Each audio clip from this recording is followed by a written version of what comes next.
Well, good evening. There we go. Okay. All right, we're going to be in Isaiah chapter 13. If you want to go ahead and open up your Bibles to Isaiah 13. Make sure we're squared up. We okay on the camera? Okay. Camera got bumped, so we're making sure. Sometimes she has to tell me to shift so that we can get squared away on YouTube. All right, so as we continue into the book of Isaiah, Isaiah is prophesying around 750 BC. I know numbers are kind of crazy, when I think of that BC. The smaller the number is, the closer to the time Christ is coming. So we are at around 740, I guess. I mean, when it's written over a large period of time. The important part is that Isaiah is prophesying to the tribe of Judah, the southern kingdom. And in this prophecy, this is like really one of the most important prophets that is finally starting to come out with not only the judgment of what God is going to be doing to the nations, but also showing and giving this breadcrumbs in these passages about the Messiah, the King that's coming, and this Messiah and this glorious kingdom that's coming. And in this chapter, we're going to focus on 13 is an oracle against Babylon. Now, God, one of the things in this chapter he's going to show is how that he is sovereign. In other words, he has the right to rule. Some people can try to proclaim they have certain powers over a certain territory, but if they don't have it, they can't really exercise it. You can say God is all powerful, but until you actually see him do it, you go, okay, you can say you're all powerful and everything, but until we can see it. Now, that's why this is so amazing, because we're looking at God talking about Babylon before Babylon is Babylon, before they're really anything. They're just a city in a little small area in the modern-day Iraq, and it is the Assyrians that are ones that are in power. And so we're talking from about 740 till 538 when this is going to be fulfilled. So, I'm not a mathematician, but we're talking a couple of centuries before it happens. And it happens exactly the way he depicts it. Now, 13 through 23 is a new segment in a way where we're looking at God bringing, and not only just with Babylon, but he's also going to be bringing judgments against all the nations around and talking about them. Another thing to remember as we look at this, it's called the dual principle, or what I call the shadowing principle of prophecy. Again, where the people that are listening to it at that immediate time that Isaiah is preaching it, it means something very specific to them. But within that, there's also a shadow pointing towards another prophecy that's being laid out in between there. And that's the wonderful thing about us living this side of the cross, is the fact that we can look at this and say, wow, we can now see what Isaiah was shadowing and how it was fulfilled.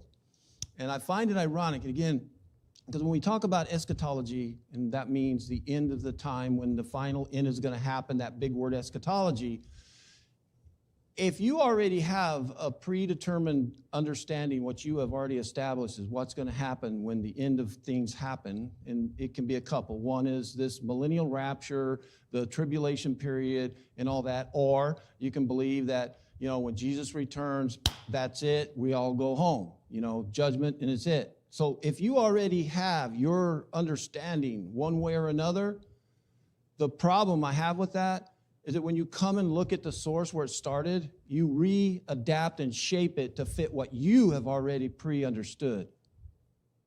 That's wrong. It needs to be the other way around, where you go and you look at the prophets because they're the ones talking about that fulfillment. And so I just can't believe, because I like to listen. I'm not trying to say that I don't.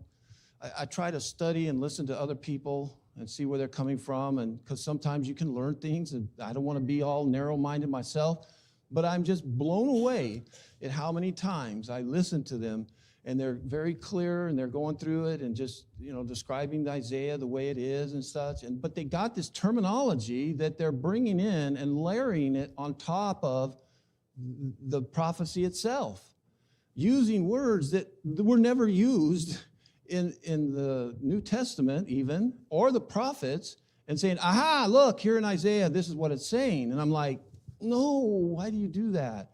Just take the prophet, listen to him, and then understand that he's talking directly to the people there, and he's showing a fulfillment. Now, when Jesus stood up, when he was at his hometown, you remember he went into the synagogue, and they handed him a scroll, and guess what it happened to be? Isaiah.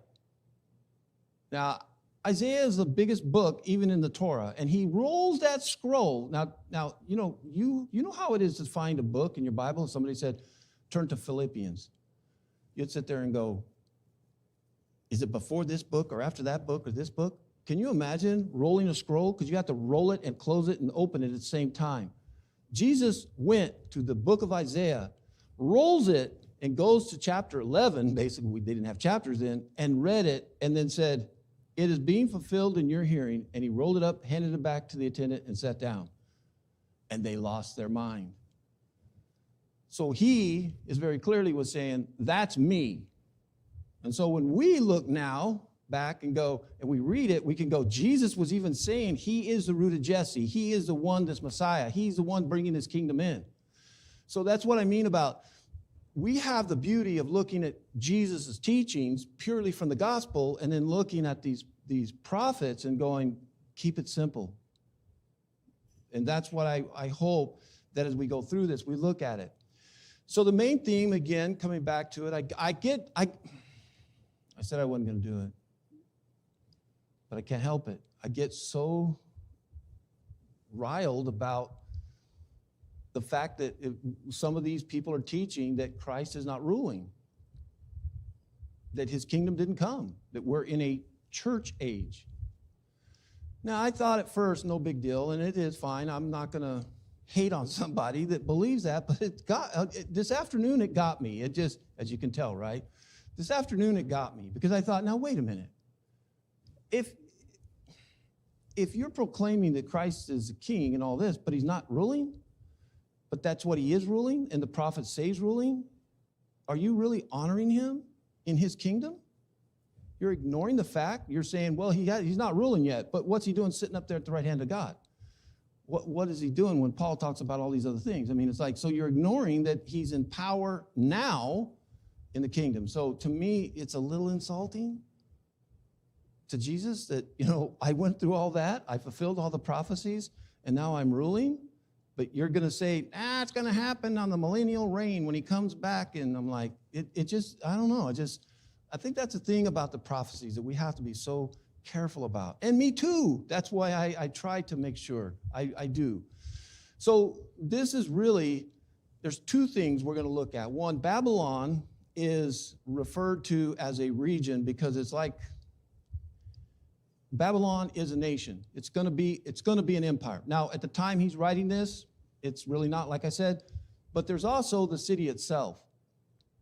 So the city itself is referred to, and we'll see where he is talking about the nation, but then he refers to Babylon. We also, if you'll recall, and we'll see where even in the book of Revelation, the word, the city, or the usage of Babylon is towards a evil or this empire or rule that is evil.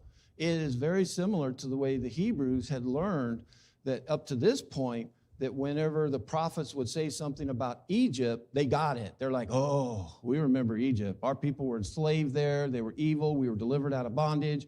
And so when you said Egypt and the prophets would refer to Egypt in some way, they went to that slavery time and how bad Egypt was. That's Babylon. Babylon is going to be a name that's going to be used in the prophets and all the way into Revelation as this reference point. So it's kind of interesting that we don't have all the details of how bad and evil the city of Babylon was, but we can tell by the way that God judges them that they were. And so let's go ahead and jump on in. I've already chatted enough. We talked about all that. So let's read 1 through 9, and then we'll come back. I don't have it on there. The oracle concerning Babylon, which Isaiah the son of Amoz saw on a bare hill, raised a signal. Cry aloud to them. Wave a hand for them to enter the gates of the nobles. I myself have commanded my consecrated ones and have summoned my mighty men to execute my anger, my proudly exalted ones. The sound of a tumult is on the mountains as a great multitude. The sound of an uproar of the kingdoms of nations gathered together. The Lord of hosts is mustering a host for battle. They will come from a distant land, from the end of the heavens, the Lord and the weapons of his indignation to destroy the whole land. Wail and moan, for the day of the Lord is near, and as destruction from the Almighty, it will come. Therefore, all the hands will be feeble, and every human heart will melt. They will be dismayed. Pains and agony will seize them. They will be in anguish like a woman in labor. They will look aghast at one another. Their faces will be aflame. When I see this, I envision post-Germany, World War II. Some of the films recently on YouTube, they have colorized them. They've gone back and colorized some of the World War II film, and right after Germany had fallen and surrendered, and them going through and filming like Heidelberg and Nuremberg and these cities that had just gone through this devastating bombing campaigns and war, and how bad it was, and looking at the women and the people in the streets. And I mean, it's just terrifying, the agony you see in their faces as the conquering forces of Americans were coming through the cities in Germany. That's the closest I have to kind of relating to this horrible picture. If you look at this description of what's going to be the end result against Babylon. Now, when it talks about oracle, some translations refer to it, they'll call it burden, because it's a heavy proclamation. I like that word in the way that, because of what the message is, it's a very heavy burden that our warning is coming upon them.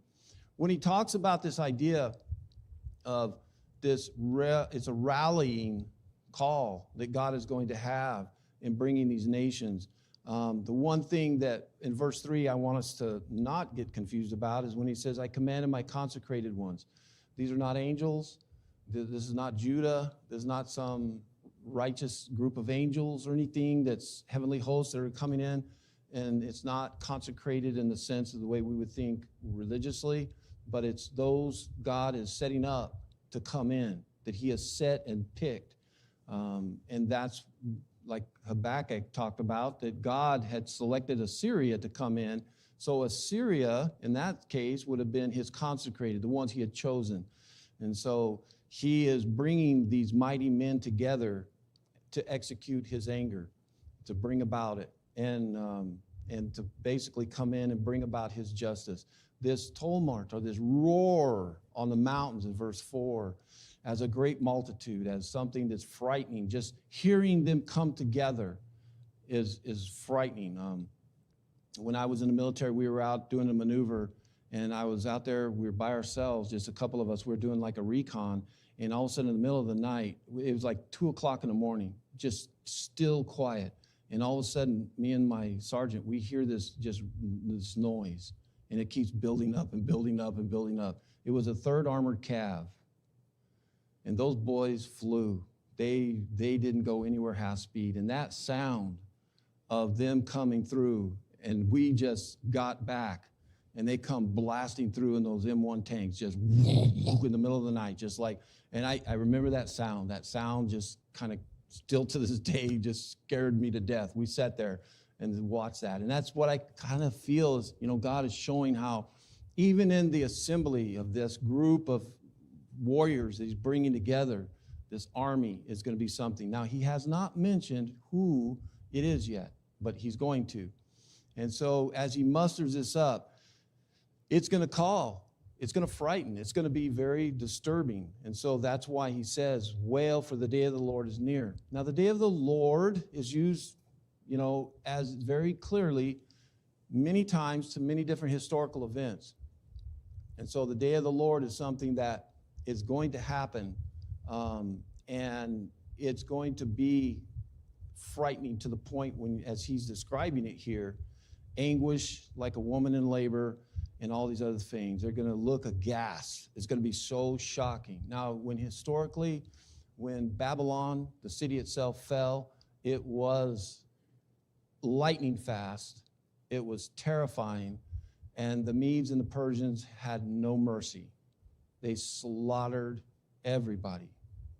Babies, there was no prisoners. They didn't, there were probably some, but it was very fitting to this description. Now, when we come to 10 through 12, this wailing for the day of the Lord, because it's this judgment that's going to come upon them. So starting in 10 and 11, for the stars of the heavens and their constellations will not give their light. The sun will be dark as it's rising, and the moon will not shed its light. I will punish the world. I will punish the world for its evil and the wicked for their iniquity. I will put an end to the pomp of the arrogant and lay low the pompous pride of the ruthless. I will make the people more rare than fine gold, and mankind than the gold of Ophir. So when you think of this, it's almost like a cosmic upsetting. So when we go outside and we look, and at night, it's pretty constant. It's pretty normal. I mean, every night you might see a shooting star. You might see certain things.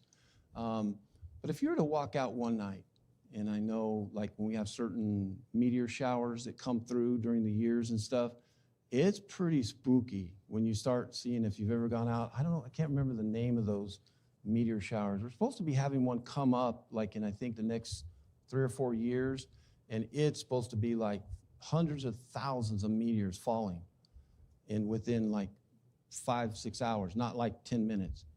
And if we were to sit and see them, I mean, one falling star, shooting star, we call it, right? And it catches your attention, doesn't it? But when you start seeing 10, 12, I think it was in the 1800s it came through. And I mean, they said it went on, they described it. That's how they're predicting this one that's coming, that it was hundreds of thousands of meteors. It lit up the sky at night. And so you're used to, so this picture that we're looking at, the way that the prophet is describing it, is the constellations are usually there. They don't just change all the time. It's something very stable.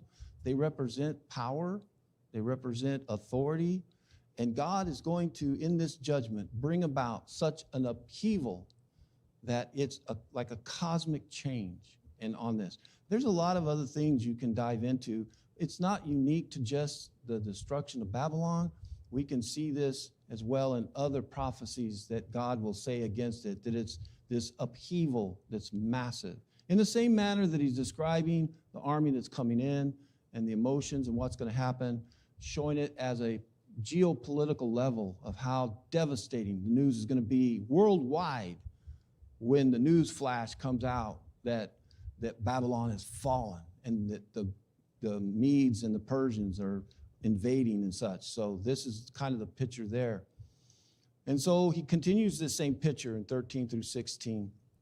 He says, therefore I will make the heavens tremble, and the earth will shake out of its place, and the wrath of the Lord of hosts in that day of his fierce anger.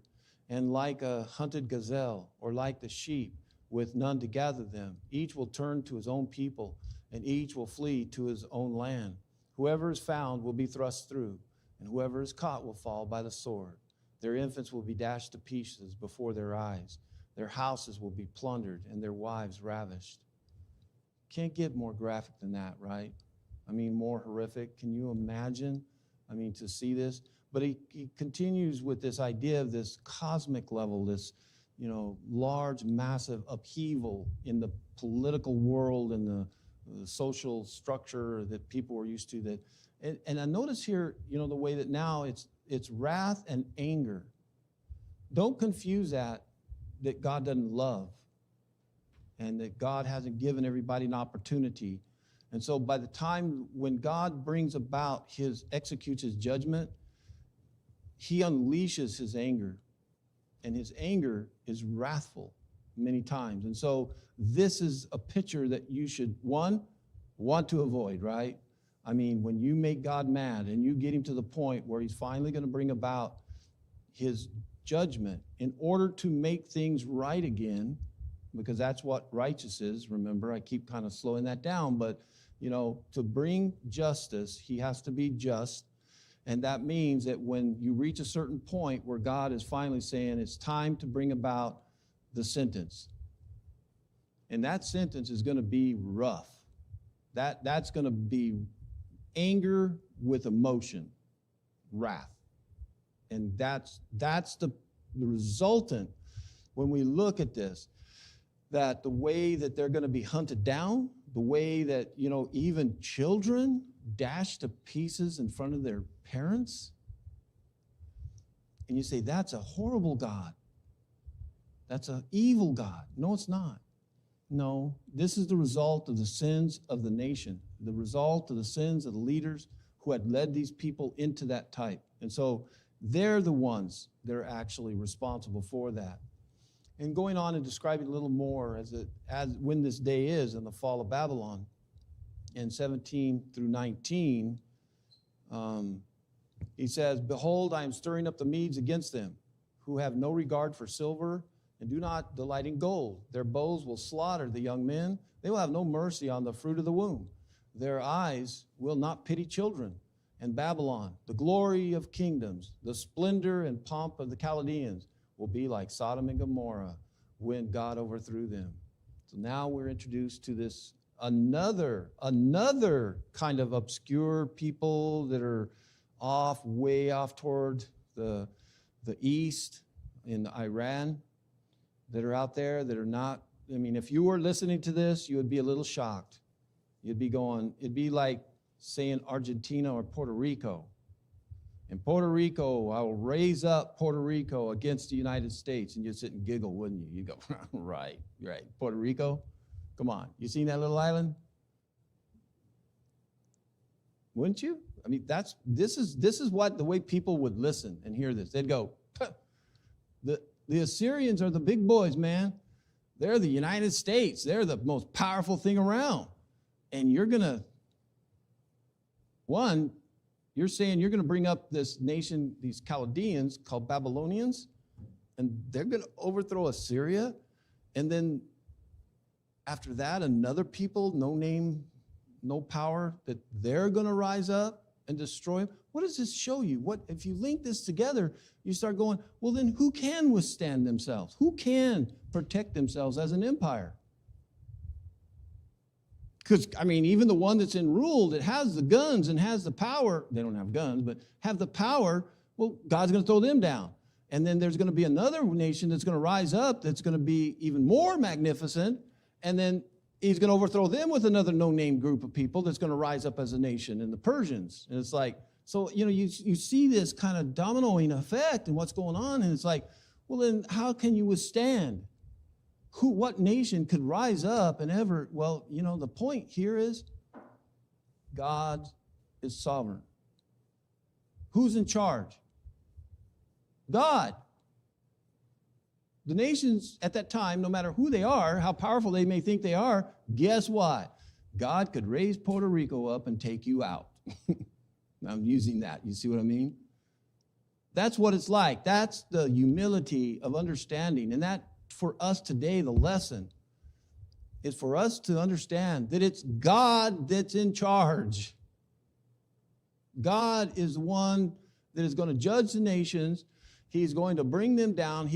And now it's not because he's up there going, I'm kind of tired of these Babylonians. They're not really good people. Let's go ahead. No, there's a moral judgment that's coming upon them.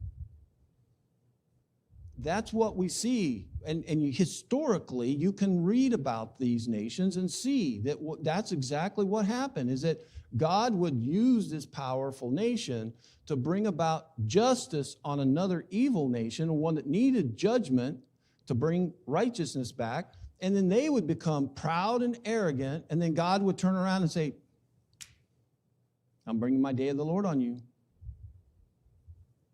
And then God would bring a judgment on them, using another nation. God doesn't have an army in reserve, that he brings down. He uses the resources that are on this earth. And so the thing is, you see real fast how this is a sovereignty. Now, one thing about the Medes, and I love the way he brings us in, is he says in 17, I'm stirring up the Medes. Stirring up the Medes. Now, you remember this guy named Daniel, who was in captivity? And he sits there and he's having these visions, and all of a sudden he's very confused. He doesn't know what's going on. And the angel from the Lord comes and he arrives and he tells him, he goes, I'm sorry I was delayed, but I was continuing against the angel of the Persians. There's this other background, this stirring up and things that are cosmically going on that we'll never fully be able to understand, and we probably shouldn't get too crazy about it. But you see this. He says, I'm stirring up the Medes. How's God doing this? But he's doing it. But these Medes, they're not going to be bought out. You're not going to be able to pay them and strike a deal and a treaty with them.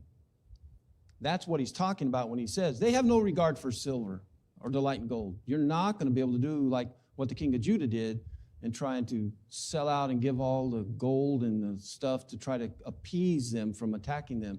Nope, not going to stop. He brings them down to the level of their moral value, their moral values of Sodom and Gomorrah. When he overthrew them, notice that point in time. In other words, when this happens, they're basically at the same moral values of Sodom and Gomorrah. That's how we can see how bad really Babylon was. Now, the end of it in this fall, he continues in 20 and 22. It will never be inhabited or lived in for all generations. No Arab will pitch his tent there. No shepherds will make their flocks lie down there. But wild animals will lie down there, and their houses will be full of howling creatures. These ostriches will dwell, and there wild goats will dance. Hyenas will cry in his towers, and jackals in the pleasant palaces. Its time is close at hand, and its days will not be prolonged. Now, another little snippet at the last there when he says, the time is at hand, will not be prolonged. Ron, didn't you just say it was still 2 centuries away? Well, the way God is wording this is that when this starts, there's no compromise. God's not going to slow down. You know, like, for example, with Hezekiah and Judah, we see this where they would repent. Even Nineveh repented with Jonah, and God relented, right? But this is showing that no, nothing will change it. Now, this is interesting when he talks about the end result of after the city of Babylon is destroyed. It has never been lived in. It has never been reoccupied. And to this day, it is still. Now, Saddam Hussein tried and started. They actually started building some stuff. But I encourage you, go on YouTube. You can look up some biblical archaeology. And so there's a man who travels to there. And he actually goes to the ruins of Babylon and through there. And it's crazy because he's there. And guess what he sees? Hyenas and wild animals traveling through the ruins. And there's a city that is there in that area, right across that area. I mean, there's a city there, but the city itself, Babylon, is just a bunch of adobe brick. It's just a wasteland across this road. And there's these wild animals living out there. And he just was marveling because he saw all these wild hyenas running through the ruins. And he thought of this prophecy. And so even to this day, it is exactly the way he said it. So as we wrap up, we're not going to go and look at all these, but I just wanted to share with you and just to show you how that this message about the fall of Babylon is mentioned by other prophets. Jeremiah, 2 chapters, 50 and 51. Now remember Jeremiah? He's the weeping prophet. He's a prophet that was prophesying during the fall of Judah by Babylon. Now, so that message there, so Isaiah is, 100 years maybe or so before Jeremiah. Maybe that's pushing it, 100 years. And Jeremiah, in his prophecies, are mirroring what Isaiah is saying, but also in that, talking about here's this army invading and pounding on you and this judgment and all this happening, but Isaiah is giving them hope. He's confirming some of the aspects that there will be a remnant. You're going to go for 70 years. You're going to come home. It's okay. Nahum, Joel. This dual part about the Revelation, when we look at the judgment and don't want to go off and dig deep into Revelation, but we see some of this same type of language that's being used. We can see that's consistent, in other words, with all of it. So one of the applications, some of the few things as we wrap up the class is that, first off and foremost, God rules over history, all history. God already knows it. He's able to plan it. He knows it, and it happens. And the certainty of the pride and arrogance of nations and leaders, and the cruelty that it brings, that is something that every one of these nations is there. As they built up in their power, their arrogance and their pride led to this cruelty and the abandonment of the fundamental care for people and the moral decency that they had. The other part is that we saw in back in 12 and 11, those two chapters, is a hope for those who are faithful, and that God will vindicate his people. That's a message for today. That no matter what we see going on around us, and we understand that God will vindicate his people. You talk about the eschatology, I almost don't like to use the word, but when we look at this, the lesson as far as when it comes to end times is just be ready for the Lord. That's the most important thing, right? We don't get wrapped up in concern about when it's going to end as much as how we're living now, right now. And when the Lord comes, the Lord comes. He's going to vindicate us. He's going to protect us, and he's going to be rewarding us. So, I think that's a great way to kind of wrap up the lesson as we look at this and consider it, because ultimately this message of Isaiah is about the Lord saving, but it's also a message about God is consistent in his judgment. If you're here with us this evening and we can help you at all in your relationship with him, I hope that if you're comfortable, you'll let us know while we stand and sing.